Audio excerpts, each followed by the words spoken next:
अभी जब मैं ये वीडियो बना रहा हूँ तो DU-CSAS के फेज 2 को एंड होने में बस थोड़ा ही वक्त बाकी है।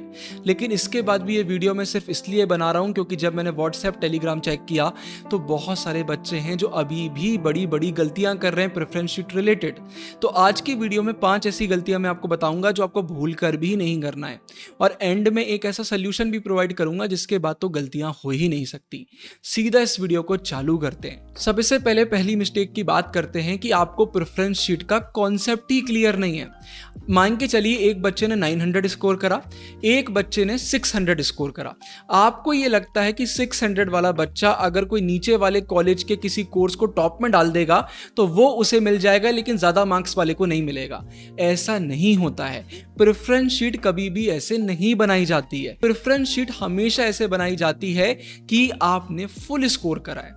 जो कॉलेज सबसे टॉप में आता है, जो कोर्स आपके लिए सबसे टॉप में आता है, उसको हमेशा आप सबसे ऊपर ही डालेंगे।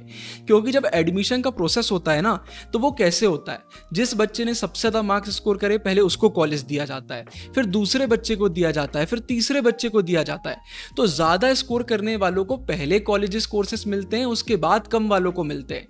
तो ऐसा नहीं है किसी कम वाले ने बहुत ही लो कट ऑफ वाले कोर्स को टॉप पे डाल दिया तो उसे पहले मिल जाएगा। ऐसा नहीं होता है।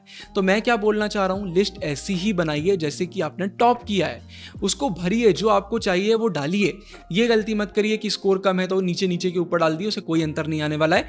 और उल्टा ये हो जाएगा कि हो सकता था किसी अच्छे कॉलेज में कोई कोर्स आपको मिल जाता, लेकिन आपने बहुत नीचे वाले को टॉप में डाल दिया तो वो आपको मिल गया।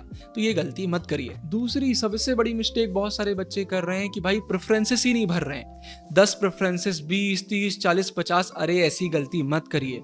अगर आपका स्कोर बहुत ज्यादा है तो चल जाएगा, लेकिन अगर आपका स्कोर कम है तो उसको भरिए। जितने कोर्सेज भर सकते हैं उतने भरिए। अब यहां पर एक और चीज याद रखिए, कोर्सेज भरने का ये मतलब नहीं है कि हम कुछ भी भर देंगे।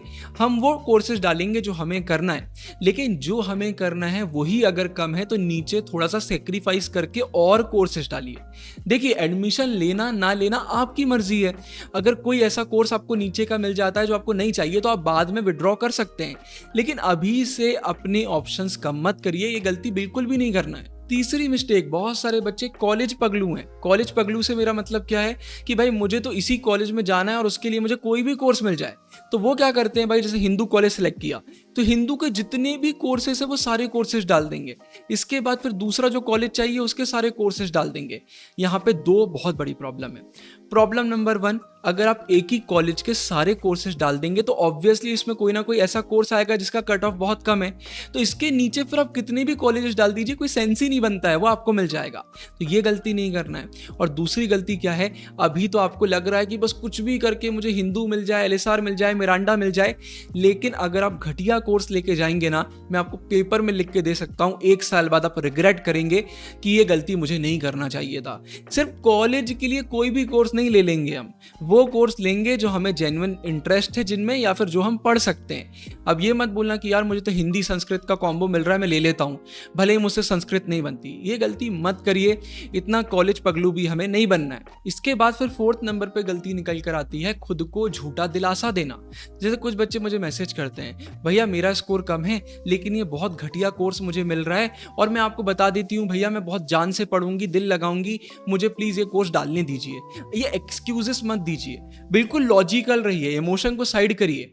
क्या ये कोर्स मैं कर सकती हूँ, कर सकता हूँ, क्या ये कॉलेज मेरे लिए सही है या फिर नहीं है। जैसे कुछ बच्चे ऐसे हैं वो सबसे घटिया ऑफ कैंपस के सबसे घटिया कॉलेजेस में भी एडमिशन लेना चाह रहे हैं कि कुछ नहीं से कुछ सही। अरे भाई, अगर आप उस रीजन में रहते हैं तो फिर भी समझ में आता है। आप दूर से आएंगे, इतने पैसे खर्च करेंगे, लेकिन कॉलेज में मजा ही नहीं आया तो फिर क्या मतलब है।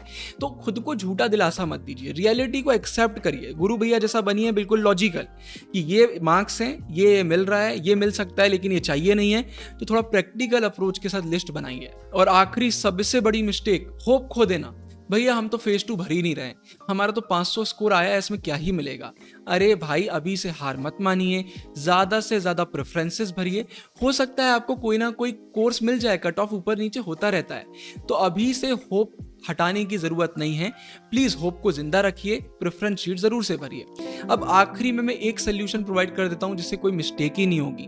द ट्विन ब्रोस का सिर्फ और सिर्फ 199 का preference list master guide PDF।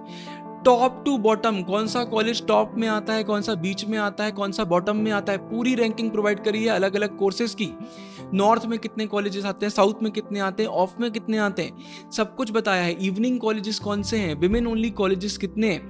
तो ये पूरी भाई आपको एक शानदार लिस्ट प्रोवाइड करी गई है कि अगर आप पॉलिटिकल साइंस ऑनर्स करना चाहते हैं, सोशियोलॉजी, साइकोलॉजी, इकोनॉमिक्स, फिलोसफी, कुछ भी अगर आप करना चाहते हैं तो उसकी पूरी रैंकिंग आपको प्रोवाइड करी है। और इतना कम अमाउंट है, सिर्फ 199 में। तो कॉलेज में अगर आप लाखों रुपए खर्च करने वाले हैं तो उसका 0.1% आप अभी खर्च कर सकते हैं। आप रिग्रेट नहीं करेंगे, मेरा दावा है। बहुत ही शानदार, बहुत रिसर्च करके पीडीएफ हमने बनाया है मास्टर गाइड का। आप क्यूआर कोड को स्कैन करके भी परचेज कर सकते हैं या फिर डिस्क्रिप्शन में भी आपको लिंक मिल जाएगा।